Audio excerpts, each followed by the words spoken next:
What's good? I'm back again, Christina Sky. We're watching and reacting to The Grapevine. Should black people be vegan? Obviously, this is an American point of view. These people are American, so it's a very different perspective to maybe what people from the UK might say, but it's interesting to dive in deep. If you didn't watch part one, go watch part one first. It's mainly about diet, I believe. Whereas I feel like I stopped at a point where someone started talking about the moral side of things, which is very important to this conversation, I feel, because that's what veganism is about. It's not a diet. It's an ethical choice, a moral lifestyle. I don't know what I'm saying. It's just a lifestyle, basically, where you work too hard to reduce the suffering of other animals. You live your life, reduce it by not doing things that increase suffering, but reduce it, okay? To your best ability. You probably can see dirty stuff over here. But oh well. So let's just get into it. Let's just get into it. Ba-da-ba-da-ba-da-ba. Part 2. Hello everyone. I was gonna say I've been a vegan for 5 years now. I started a YouTube channel for street dance videos. We would cover events and stuff, so I had to travel all over the world. I know what he already says here. And I never really cared too much about the morality of it because that didn't seem to be something that would affect me on a personal level. Even when I was a child, though, at 12 years old, if I saw a crate of lobsters that you get to choose before you would kill it to eat it right at the restaurant, I thought that was kind of weird, but it wasn't something that actually connected because I didn't have to kill the animal myself, right? So that's the first thing. I had 4 points when I came here. 2 of them I'd like to say now. One of them is that there's a macro way to look at this situation, which is that I'm from California. When you drive from when you drive from Oakland to Los Angeles or to San Diego, you'll smell before you even see the grassless farms that are of countless cows that are bred just to be fed to us. They keep the men in the cattle farms where they try to feed them GMO corn and wheat and stuff.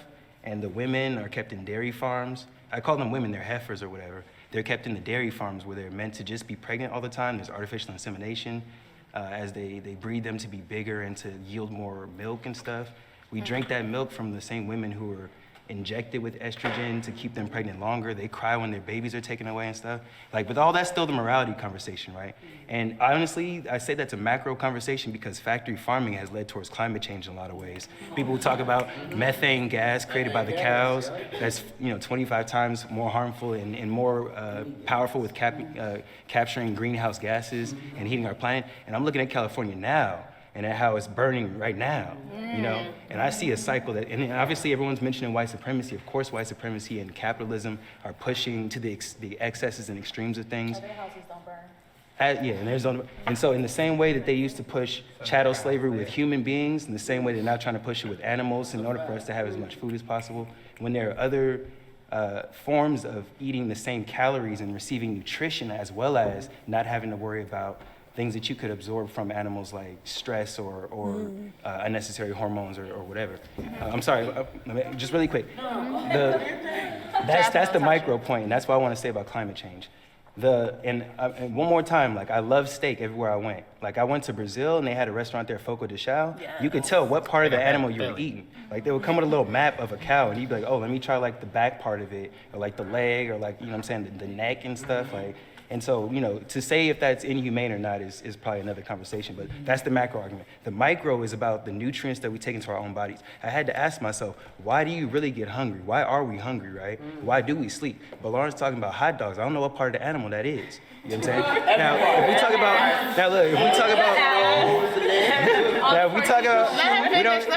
we don't need to know necessarily. Now, when we talk about the 2 things that you do to heal your body, aside from maybe the placebo effect, right? The 2 things you do to heal your body are eating nutrients and sleeping, because that's when your body rests and uses those nutrients to heal your brain or replace whatever you wasted and stuff. So why are we hungry, right? And when I step back and ask myself that, I start saying, what kind of gasoline am I putting in the machine that I own? And I'm an acrobat, I'm a dancer, I'm really interested in being able to move my body to limits of extremities, I suppose.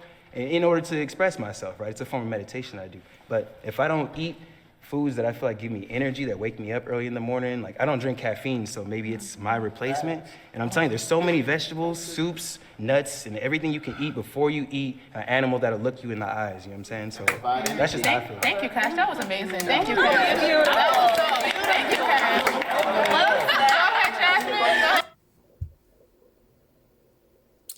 I feel like he was adapting to his audience, because he started off with the whole thing about the cows and the mothers and taking away the babies and all this kind of stuff and the moral, ethical side of things. But then he went into climate change, because I feel like that appeals more. This is what vegans do. They do it a lot. They kind of test the waters of what this person can accept, and maybe they'll say, but climate change, but then they'll dispute it or something. But then the animals, but then they'll dispute. No, first it'll be like, the animals, they're being murdered. Then the person who eats meat will dispute it and just not listen, be blank, you know, their ears will be stuffed. And then they'll go into climate change, and maybe the meat eater's interest will be piqued, and you know, it's a whole process. And then it's like it will trickle down to health. I feel like that's what he did. I feel that's what he did. But I mean, they clapped for him, so I feel like, ooh. So yeah, I feel like, you know, they listened a bit, but still, I hope they're not just going to go back into diet, because I get it. I'm sure people know about the whole diet thing, but it's not just about the diet. It's not just about the diet. That was very well said. I'm gonna say, first and foremost, I am a vegan. I'm not a super hardcore vegan, because some of y'all know there's levels to vegan. Like, they'll point at your clothes like, where is that from? Sorry, I don't. You know what I mean? But my form of veganism, like, yes, it's about health and all of that, but I've always been healthy. Even, you know, I grew up eating meat and everything. But my form of veganism comes more on the level of a political sense, because, again, we're talking about Black people and being vegan, and I would never push someone to be vegan. I would never shame you for not being vegan. But if you are a conscious Black person in this country, and you want to sit here and be like, police brutality, institutional racism, and all of that, but you don't question what's in your food, you don't question the billboards that are advertising certain type of foods, like, it's like, where exactly do you, where's the radar at? And so I'm vegan because I don't trust the FDA, I don't trust the government, I don't like the fact that I don't have to necessarily know what's being put into my food. And like what Uchechi was saying, yes, you know, when it comes to your vegetables, there can be all type of pesticides and anything, but still, you can still grow your own food. And even not to go to that level, I would, but not even to go to that, but not to even go to that level, I will still trust the farmer's market before I trust some animal that's been in a slaughterhouse with who knows what other chemicals and pesticides and whatever. So I will trust that before anything else. But my concern as far as Black people and the way we eat is our dependency on meat. We feel like we have to eat meat. We have to have the protein from animals to be big and strong, like Blarn was talking about. But it's like, I agree.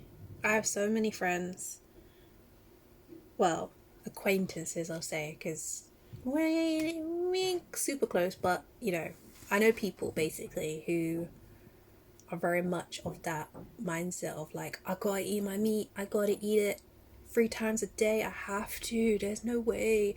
I don't even understand how you can eat it 3 times a day. Like, even before I was vegan, dairy made me freaking sick as hell, so I didn't really drink dairy. I hated cheese. And that's not me being a vegan saying, oh, cheese is nasty, because there's so many vegans out there who love cheese and miss cheese. I despise cheese before I even became vegan. It's filth, it stinks, it's disgusting, it's pus, it's ugh. How can you eat moldy old milk? Sorry, anyways, off track. I don't remember what I was saying, but yeah, let's let them continue. I'm not trying to call you out, but I will but what I'm saying is people act like the only form of protein, and again, I'm not talking about you, but people act like the only form of protein we can get from meat. Like, there are bodybuilders who are completely plant-based, who are vegan. But at the end of the day, I feel like people forget that we are a species that was meant to adapt, you know? So we know how to change with the weather. We know how to change with the environment. We know how to change with the time. So when people are sitting here like, I went vegan for a week, it didn't work for me. No, it's a process. You can't just sit here and be like, I'm gonna stop eating meat, and then a week later be like, it didn't work. No offense, but I'm sorry. We were meant to slowly adapt to things. For me personally, it took a process of like 4 years. First, I stopped eating pork, and I didn't think I was gonna become vegan. I was one of those people who was like, I will never become vegan. I will never eat meat. But it was a process. First, I stopped eating pork, then I stopped eating beef, then I stopped eating this and that. So I just think it's weird when people just completely shut it out. I feel like it's something that you have to actually take the time to figure out for yourself before you shut it off. Thank you, Jasmine. Go ahead, Latasha. What's up? Why are you yawning so loud? Do you have a nice sleepies? What time is it? It's not time yet. It's not time yet. I told her that. It's such a good name. Yeah. Okay, so I'm not anything. I'm not any label, but I'm in this weird transitional phase where I have been replacing. Hold on, I think someone's come home and he wants to go see them. I'll be back. A lot of meat with mostly vegan meals. I've done that for about a month. Come back to and for about a month, I've actually been nauseous. I've been having random spurts of vomiting, and something is actually wrong. I have to have a radiology appointment, and I have to have a radiology appointment and a CAT scan on my abdominals. And it hasn't been pleasant. And this is something that actually happened to Karen Civil as well. If you guys know her, she's a media maven. She physically can't be vegan. She passed out on her floor, and her body was found unconscious because she tried to go vegan, and it hurt her, and she has to eat meat. Oh, wow. So anyone who is looking into veganism really has to take into account how does it specifically fit your body. And I also wanted to draw a point that this is a very privileged conversation because we were talking about poverty. I visited Cuba last January. Just a second, okay? I'm not like going against what she said. What she's saying may be, completely, what she's saying is completely true. She's sick. She's having vomiting. She's having a CAT scan. She's doing all this. However, you can't basically say it's veganism until you've had the investigation done. You can't just say, oh, it's veganism that did this to me. Because before veganism, you was already eating vegetables, you were already eating fruits. I'm assuming you're just eating more and you're not eating meat. I don't know what they're eating. That's the thing as well. A lot of vegans, they don't do their research. When people go vegan, basically, they don't do research. They think they can just eat whatever and be cool. But you've literally grown up as from a baby, being taught how to eat, what to eat, as a collective diet that everyone eats. So you're eating this meat with your little bit of vegetables on the side, maybe bread or something, and you've been fine all this time. Now you suddenly change diet with most people with barely any information on how to change into this new diet in a healthy way that doesn't mess up your system. So, I mean, I'm just basically saying she hasn't done the investigation yet to say it's the vegan diet. However, her conclusion is, I went vegan and this happened. So it may be. There's a 50-50 chance there. So I'm just saying, basically, I think people who go vegan for like a month and they're like, I was sick, I was this, I was that, I ruined my body because of it. You didn't really give it a chance. You didn't do any investigation. Most times when people say that, they're just like, oh, when I went back to eating meat, I was fine again. You didn't do an investigation to see what the problem was. Could have been your diet. Could have been the things you chose to eat on the vegan diet because you were uneducated or etc.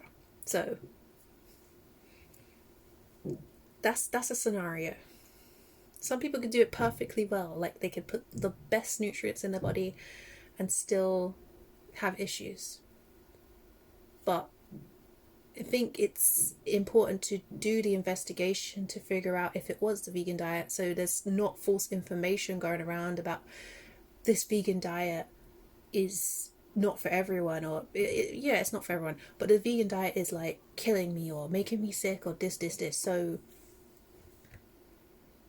same way food industries will basically go into an investigation when someone says your food product made me throw up everywhere, or it made my freaking stomach burn. They'll go and do an investigation to see if it was the food product or not. So yeah,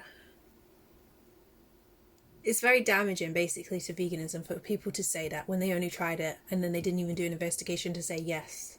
But also at the same time, you can have your own opinion on what potentially could have been the issue. However, wait until the investigation's done. Wait. Talk to your doctors. Even though your doctors probably don't know what the bloody hell they're freaking talking about when it comes to veganism. Unless they're vegans themselves. I don't know. Anyways.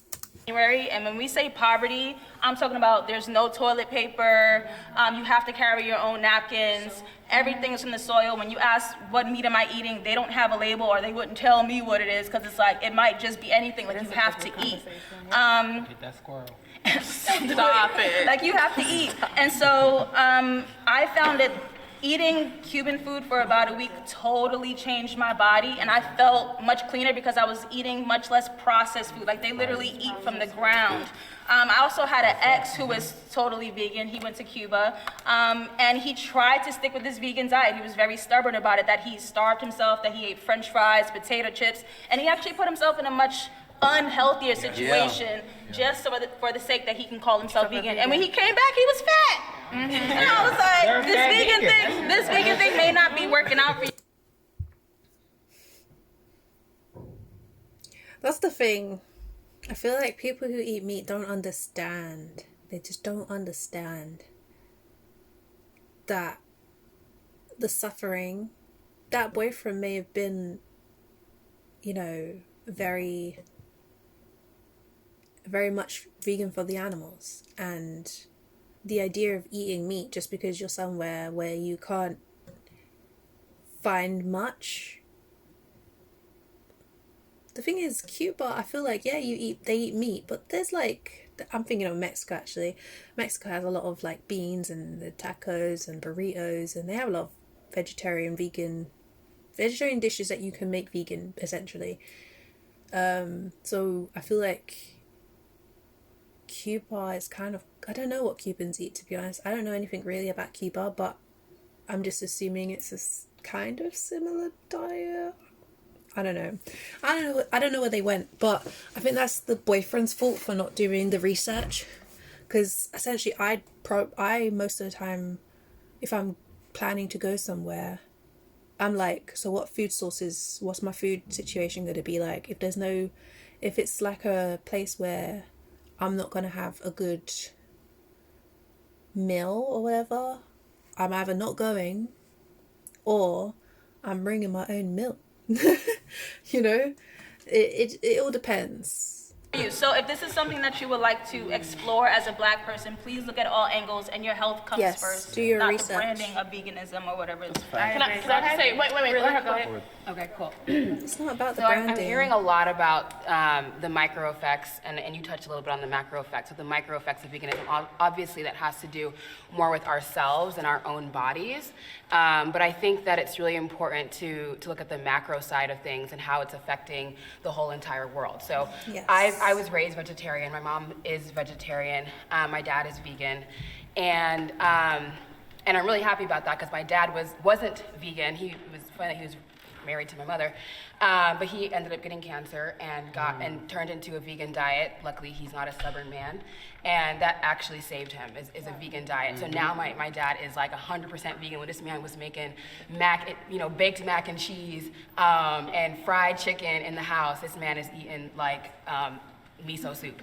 So that's really interesting. But I was just in Ecuador, and I got to see the firsthand effects of how our choices in the first world affect other people's lives in developing worlds. Wow. And I think that has to do primarily with deforestation. So I think we need to look back at how does the cow even get there? How does the farmland even get there? It gets there because we are cutting down trees. And when we are cutting down trees, the leaves literally cannot absorb the carbon that's coming in the air. So it's going into the atmosphere, and it's just creating that layer, which is contributing to global warming. And who do you think is going to be affected? Black and brown people. So I feel like if we actually care about black and brown people, if we are actually saying this is a privileged conversation, and because we are the ones that are educated black people, it is almost our right to be the ones to not eat meat, so that the black and brown people who live on islands in Madagascar aren't going to drown because we love our steak. Yes. Thank you. Go ahead. Yes.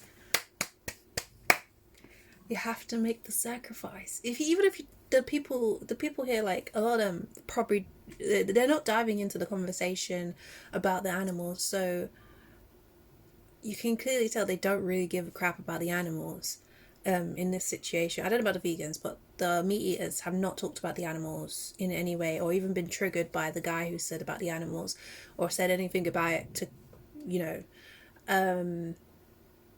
so even if you're not thinking of other animals other than humans, you should think about other humans and the choices you're making that affect them, because it's about reducing suffering for all animals, and that is including humans. I know a lot of vegans don't like to say that, but it's also including humans. So when you decide to go and eat meat, and by the freaking daily free time daily rate, those people who can't even afford to eat good food or meat or whatever are also struggling with all climate change things and freaking losing their houses from flooding and natural disasters that are being caused because we're freaking cutting down trees, as she said, and putting animals there in placement of actual trees and natural wildlife and natural ecosystems. We're just destroying the land, and just being in that atmosphere as well. The people who live around that atmosphere, it's not good for them, it's not healthy for them, because the waste that those animals in the masses, because they don't just have a couple cows in that area, they have hundreds of cows in that area, and the cows just obliterate the area because there's so many of them. Whereas in normal everyday life, if we didn't eat cows and they were just out there wild, or out there on a couple of farms, just chilling with people for sanctuaries or something, you wouldn't have that many cows, you wouldn't have that many chickens. There's so many cows and chickens and lambs and all this kind of stuff in the world because we created them. We made them a thing with artificial insemination and all of this stuff. So yeah. And the fact that there's billions of them, billions of these animals that create all this waste that then pollute the air, pollute the land, pollute the water system. And the people who live around the area are the poor or the farmers or the wildlife that got their trees and their homes cut down. Anyways, I'm rambling on, sorry. There's just so many factors when it comes to veganism. It's like, it's not just about like saving a couple cows. It's not just about your health. It's not just about being able to say, oh look, I'm a vegan. It's about the entire planet, the entire globe, everybody on it, everything on it. It's about everything. And I think, like, I can even just see their smug faces, and I'm just like, you really haven't fought. I mean, maybe you have fought through this. Maybe you know all of this. You just don't care. And that's sad. That's sad that they don't care. anyways, I'm getting a bit too passionate here. I just don't like the fact that, like, you couldn't even, but some people can't even be a little bit open-minded about the situation and think, okay, at least I'll reduce my meat consumption. Some of them are, but not a lot, but some of them are not. Today, and then Jimmy, I saw you. No, go ahead. Okay. All right. That was an excellent point, and that was something I was going to bring up, that as Black people, we have to understand that globally we're targeted. We are not safe. We have to do this as a form of survival. I know people don't like to be shamed, but this is a means of survival. We have a government that is in place to make money for corporations and not us. The profits. Sorry, I have to say something about the shame thing, because I thought about it and I was like, this was my thought process when I first went vegan, was like, just to piggyback off the last point I made about the planet, basically, by eating meat, hundreds and thousands of millions of people are dying. Hundreds of billions of animals are dying. Land masses and countries are being lost, and all of this.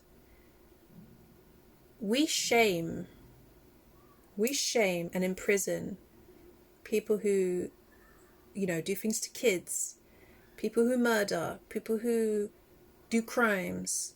We shame them, we say you're bad, and put them in jail. And now we're in a situation where, I know people are going to be like, this is a ridiculous comparison. However, it's basically like paying someone to be your hitman. You're paying someone to raise animals up, to then kill them so you can eat a steak or whatever you want to eat. And you're telling me we shouldn't shame. Shaming obviously does not equate to more people going vegan, but same way shaming doesn't really prevent, shaming prevents people messing with kids in, that way. Shaming prevents murder, prison and shame. So if I had hired a hitman right now and I got someone killed, I paid that person to kill somebody else, I would be shamed and imprisoned. Yet, a meat eater will pay a hitman to kill their animal for them, to then put it in a shop for them to buy and eat. I feel like it's not about the consumer most times. Yes, consumers need to be educated so they can make their choices, but the people who should be shamed and imprisoned mostly should be the people who run the systems, who choose that. Because essentially they're the ones hiring the hitmen. They're the hitmen themselves. They're the ones paying for it, and then we're buying the product of that situation. So I feel like the people who run that stuff should be shamed. And they are shamed, but I think people that's what I wanted to say. People on the lower ground need to be educated, but people on the higher ground who provide these products should be shamed. And to a degree, I feel like they should be imprisoned because they're murdering animals when they don't need to. They could just grow a cucumber or some peas. Sorry, I really just rambled off this whole video.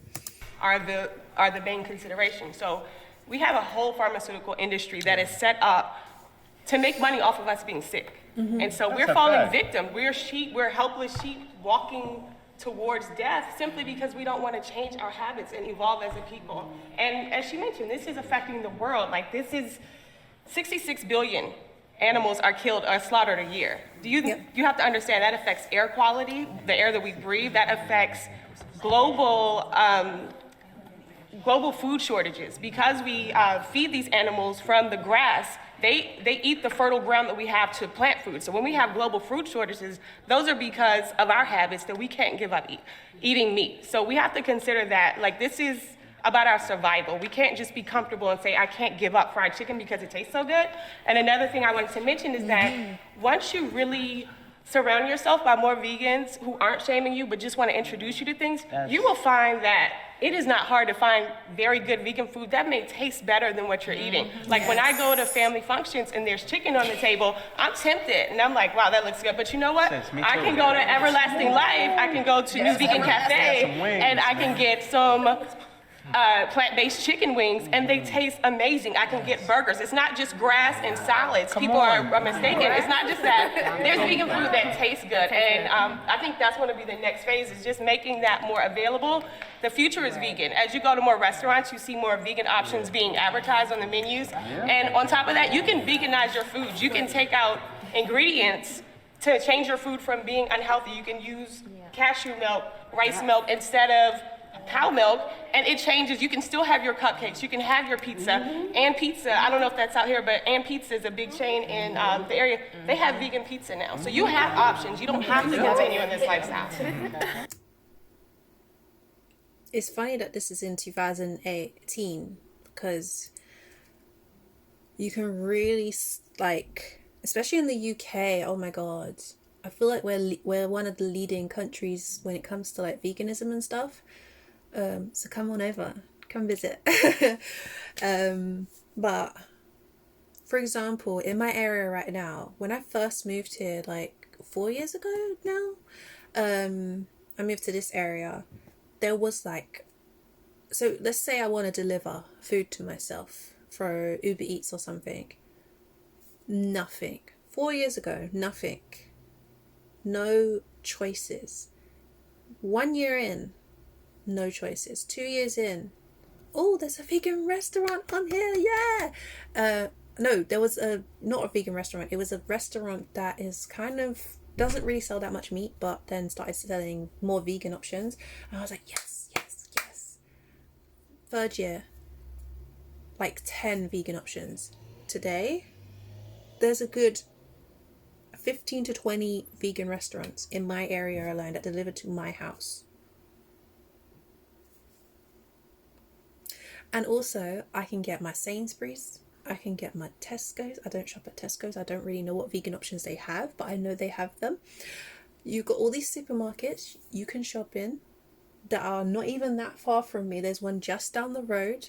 There's an even bigger supermarket version, maybe another 20 more minutes down the road.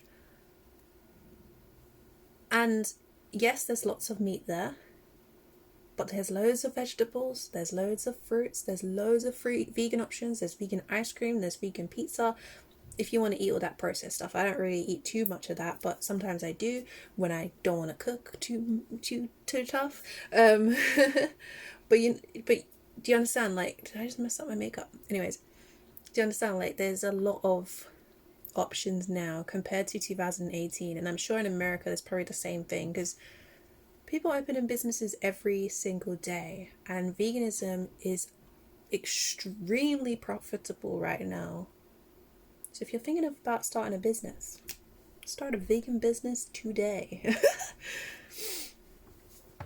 One thing that is not a thing, actually I think they started to make it now, is vegan Yorkshire puddings. So if you got vegan Yorkshire pudding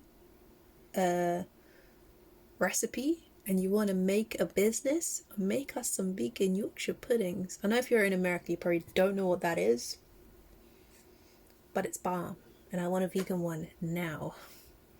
Thank you, Falasha. That's a great point. Go ahead, Jimmy, then Wilson. You guys, I'm Jimmy. I want to make sure everybody has a chance to talk at least once. I'm a pescatarian. Happened by accident.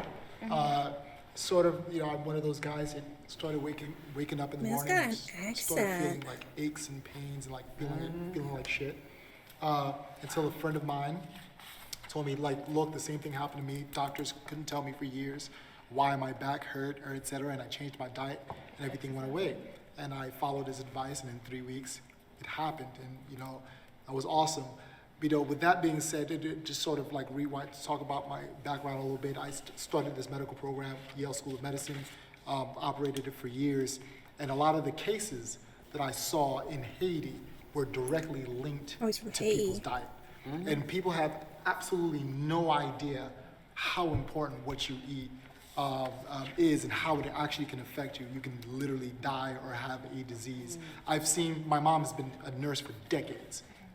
My grandmother has cancer now. And, and she's 89 years old.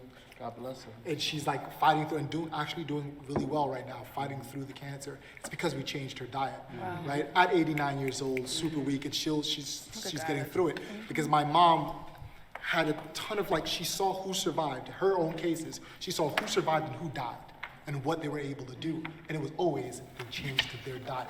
Yes. Thank you, Jimmy, for sharing that. Go ahead, Wilson. So I want to piggyback They should do on- a thing where it's like, maybe they do already have this, but they have diet-related cancers. Maybe it's already a thing. So then, if your doctor tells you have a diet-related cancer, a potential, probably, because they probably can't figure it out fully, but a potential, something that's likely to be a diet-related cancer, you can be like, okay, cut down your meat, cut down this, and we'll see how it goes. Oh no, I'm just chatting rubbish. Both the macro points, because I think Sorry, the mouse has been on the the premise screen. of the question is, should black people go vegan? Yes. And like you said, for the self-determination of the future of black folks should go vegan. Because I mean, when we talk Yes. about global warming, everybody always wants to talk about Bengal, New Orleans, New York City, Cali, right? The sea level rises by a couple inches, and a lot of places that black folks in the first world adore change drastically. So I think that's the thing, it's easy in modern capitalism to only see the effect and not see the causation. That's how supply chains work. So your piece of meat starts off somewhere in Argentina, ends up at your favorite restaurant, and you don't see the multiple sort of costs that were associated with that piece of steak. All you know is your piece of steak that you adore. And I think sometimes as black folks, we have to start making deeper strategic choices. It's like you said, we can't expect people who've never had our best interest to provide food supplies that are necessary for our benefit. That's a very fair and valid point. But I also think there needs to be a certain bit of pedagogy that happens, meaning the choices need to be explained to black folks in a way that's rational, not in a way that insults their intelligence, right? Too often people come at black folks in a way that's insulting to our intelligence. Nobody wants to say to you, hey, you as a black person live in the places where you're more likely to suffer due to environmental changes. So this veganism should be embraced as a method of survival. People say to them, your grandparents didn't really know what they were doing as they were attempting to survive one of the most brutal sort of terrorism regime they ever. Now you must, and you see, and I think that's a problematic approach. You see, the thing is this, even in change, we have to be empathetic with people, because that's the only way in which change actually ever happens. If people don't feel a vested interest in whatever change you're kicking, no matter how correct you might be in your assertion, you generally don't get a lot of buy-in. So that's one of the things I think we should consider when we have this conversation, especially surrounding the issues around black bodies and black folks. Thank you, Wilson. Go ahead. I agree. I've basically tried both approaches. As I said in the beginning, I was very passionate because I was very upset about what happens to animals and the fact that I felt lied to for my whole life. And I do feel like the aggression or the way that some people approach, I guess, meat eaters or even other vegans, they talk in a way that's very demeaning. And I mean, I probably did, maybe I did it in this video now with the whole shaming thing, but I came right back around and said it was about the government and the people up top. But yeah, I do agree, I keep saying it's because it's my pause for thinking instead of I do believe that you do need a compassionate approach, and I think when you first go vegan, you just want everyone to go vegan immediately with you, whereas I've realized that through my own version of activism, I don't know if you call it activism, but I promote what I do in my vegan lifestyle on my Instagram, my YouTube, all of that. And I've had many people come up to me and say, I watched this video and I watched this, I've been watching you for a while, I've seen your pictures and you made me go vegan, oh my god, I can't believe this happened, blah blah blah blah. And instead of going after the people head on and basically telling them you should go vegan kind of thing, I just basically shared openly what I do, how I live, my thoughts, my feelings. I didn't say you need to do this. I just say this is what I'm doing. Stick around and watch if you want to. If you don't want to, then peace. You know? And so far I feel like that approach of just sharing, I feel like if people could see the example without being attacked at the same time, they can come to their own decision on whether they like what they're seeing or they don't like what they're seeing, if they agree with what they're seeing or they disagree with what they're seeing. And over time you eventually see people deciding, it's kind of like, it's bad to like connect it like this, but it's kind of like adverts. You keep watching your favorite show and every time you turn on the TV or the YouTube, that same advert keeps showing to you, and it keeps showing and it keeps showing, and there's like a different version of the same product being advertised. And over time you keep seeing that advert, eventually you see it in the shop and you're like, oh wait, I think I want that. I think that's what I want. That's something I want in my life. And essentially I feel like that's the best way to promote veganism. Whereas the activism and showing like the suffering of animals and all this kind of stuff, that's activism in a way that's like education. It's education based. It's basically showing you what's happening, how it's happening, how your food is made. That's education. But a lot of people put shame and they basically make you look dumb when you do that way. Not most of the time, but some of the time I've seen a lot of vegans who do that kind of activism make people look dumb and insult them, like you said, insult their intelligence, and the whole thing where it's like, your ancestors suffer, so now make the choice. What would you do in slavery if you were a slave? You would change. And yes, it is like, I agree a lot of times with these things, but it's because I'm a vegan. Whereas if you're a meat eater, you don't want to see these kind of things. You don't want to agree with these kind of things most of the time. And it seems insulting rather than educational. And I feel like approach is very important. So yeah. Oh, it's like when someone just comes and says, subscribe to my channel, subscribe. You should be subscribed to my channel. Like, that's why when you watch a video, it tends to be like nicely said at the end. It's like, subscribe to, like, for me, for example, I say like the video, make sure you like the video and subscribe. And it's just a reminder rather than subscribe now or you're, I don't know, if it's not in a jokey way, or you're a loser. Yeah, anyways, I'm babbling on. And then not trying to like force it. That's why you have to do a little bit at a time. Again, not trying to force it on anyone, but doing it a little bit at a time. If you just try to go cold turkey, it most likely isn't going to work. Right. All right, so just to piggyback off your point, like when I first went cold turkey off of meat, like I struggled because my sense of full was different.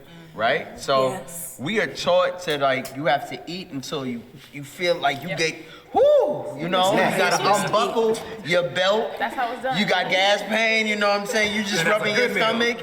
That's a good meal. That's eating good. Allegedly. That's what people call eating good. If like I'm sitting back, I got, you know, I'm filling my belly, I'm eating good, right. That's a malhearted. That is, I'm probably, you got gastric pains. All right. So, but what I found is that the less processed you eat, the more that sense starts to change. So as a vegetarian starting out, I was like, well, am I full? I done ate a whole balanced meal, but I don't feel, but that's how your body's supposed to feel. Yeah. Your body's never supposed to feel unnecessarily bloated to the point where you fall asleep or kill over and die. That's just what it is. That's the real shit. Because people always experience all this gas, and that's not necessarily supposed to be associated with food. Because that's never good. My second point is that I think we just have to be realistic with where we live and with ourselves. I had some friends come over from England. And they were like, they went to BBQs, and they were like, all this food, like for what? Like for me? And they were big, like solid dudes. They're like, I can't even eat all this food. I don't understand. But in this country, we overeat, and the food is overly processed. But you know what, too? I hate to. I never understood why they eat so much food. Like, I don't understand. Their food must be so much cheaper if they can eat that much food, because food is expensive here, you know. I mean, I say it's cheap compared to other stuff in the same city, but when it comes to comparing us to America and the amount that they get per meal for the price they get compared to here, it ain't happening. I remember when you could just get chips from the chip shop for like 90p, and now it's like £2.95. How? I guess, you know, as time goes on, money, inflation, whatever. Say it. This might sound ignorant. The food is bad over there. The food sucks over there. But over here. Excuse me? Excuse me? The reason why they think it sucks is because their food is pumped full of... They're used to food that's pumped full of oil, additives. It's either fried or, you know, a lot of... In the UK, especially London, I feel like we're a lot healthier in the sense of even our crisps are baked. We have baked crisps to not be fried, basically, to not always have just the fried options. We have like a lot of baked or grilled stuff instead of like fried in massive batches of oil, which I've noticed a lot of Americans do. I think if I ever went to America and ate a meal from America, I'd have a heart attack right there and then. That's what I feel like. I don't know. I mean, I've never been to America, so I'm just assuming from what I've seen from vlogs and all this kind of stuff, but I don't think I would be able to handle it, especially because I mostly only eat 2 meals a day and they fit into tiny bowls like this or small bowls, normal bowls. They're not tiny bowls. That's like a tiny bowl over there. But yeah, I don't understand how you can eat that much. You must be pooping like nobody business. Pooping. You be pooping all over the place. Like, I understand why people are overweight. Like, the food is really good. Like, You've been seduced by flavor. You've been seduced. Non-processed chicken. yes, it tastes different. Right. It tastes completely different. If you go... Wait. Let Jameer finish. You know, you're welcome, son. The only reason food tastes good here really is It's because... facts. Let Jameer finish. If you go anywhere else in the world, like I spent a lot of time in Jamaica, and the cows look completely different. The chickens look completely different, and it tastes different. Because why? You're getting fresh shit. In America, I really feel like we haven't had real food sometimes ever in our lifetime. Like no bullshit, literally, because you're getting your food sources from chemically produced places. An interesting thing. Before I was vegan, obviously, I never really liked McDonald's. I never really ate there.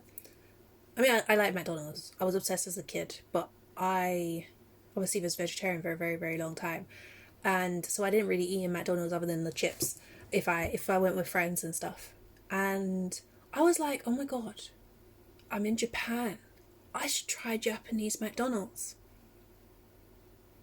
I tell you, when you see those vans If you've ever woken up early in the morning and walked through the street and walked past the McDonald's, and on the vans they've got 100% fresh English British beef, and you taste that burger, I mean, it's alright, it's good. I don't know, I don't really...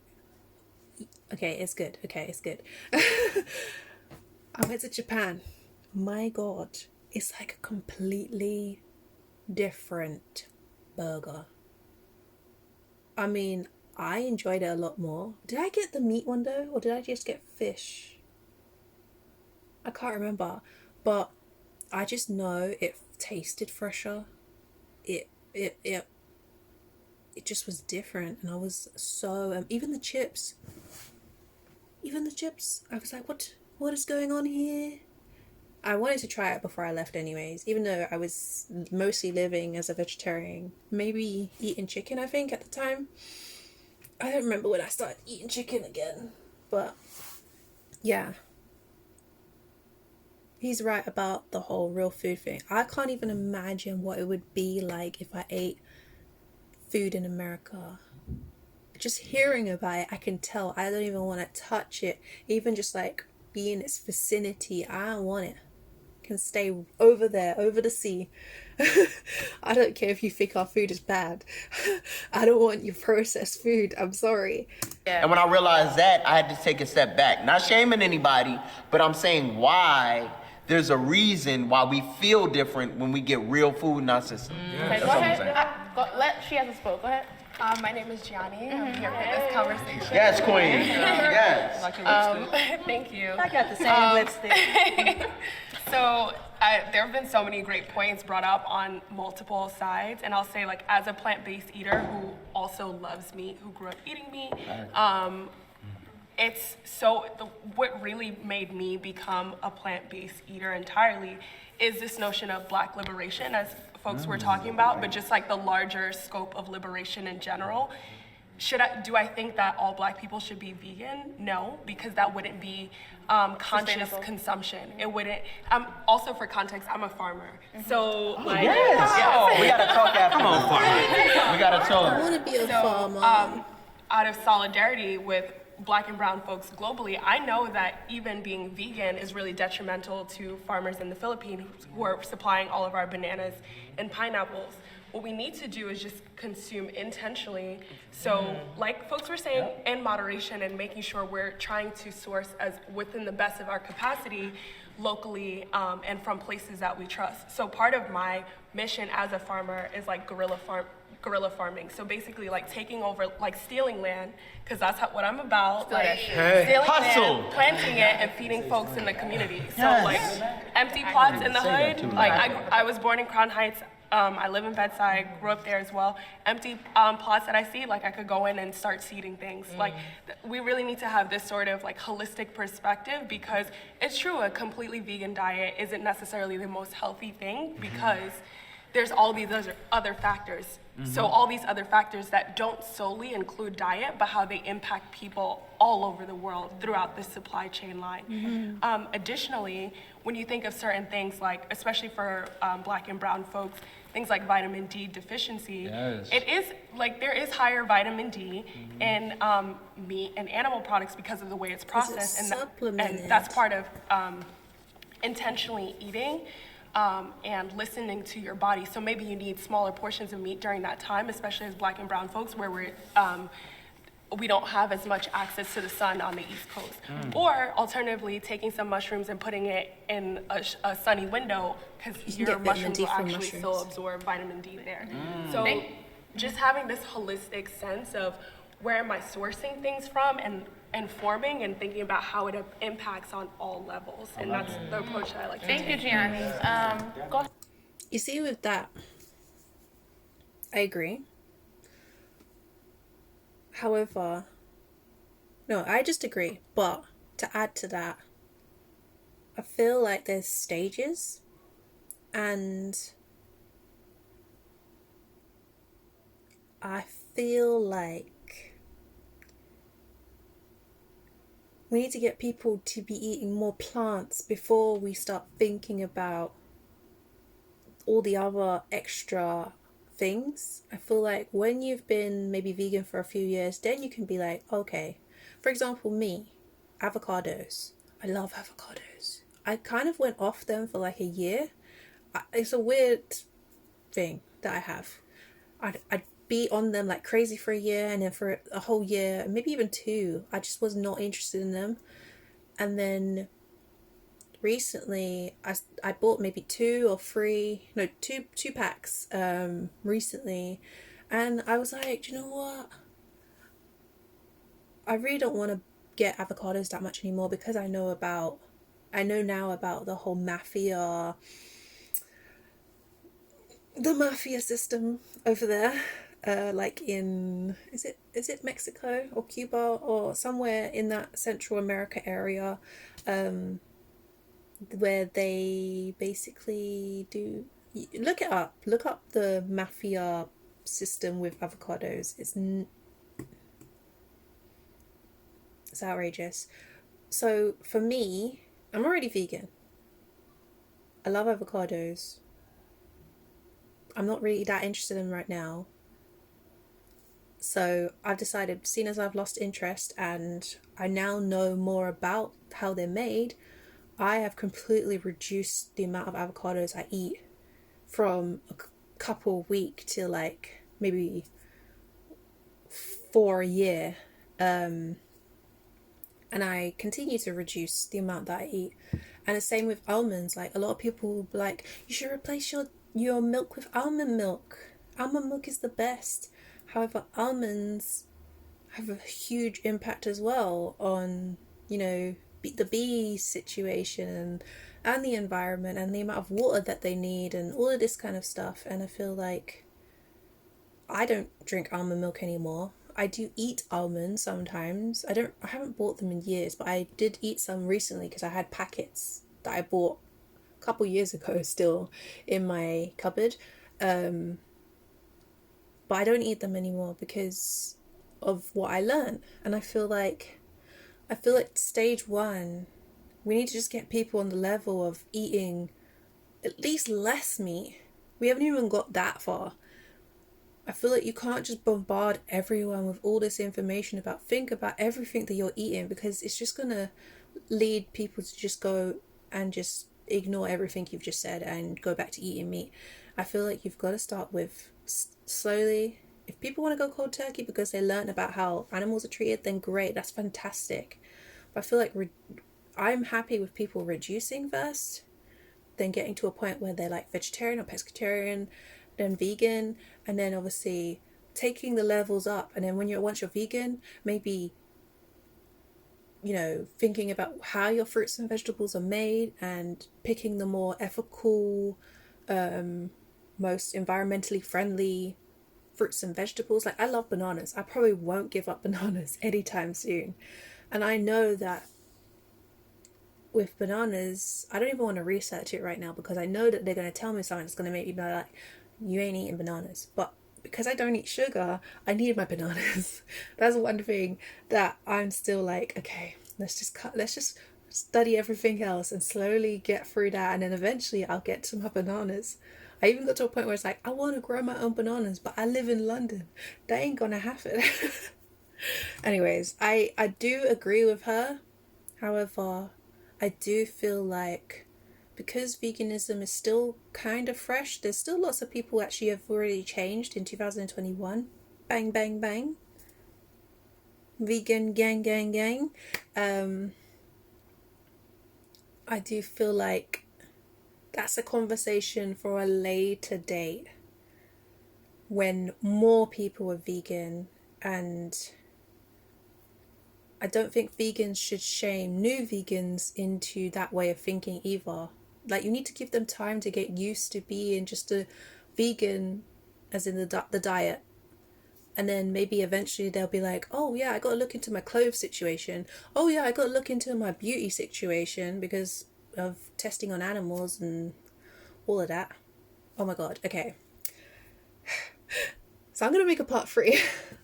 I've just seen how long this video is. Oh my god, okay. There's going to be a part 3. I'm going to finish the video off. I'm going to not stop a million times to have a long conversation, but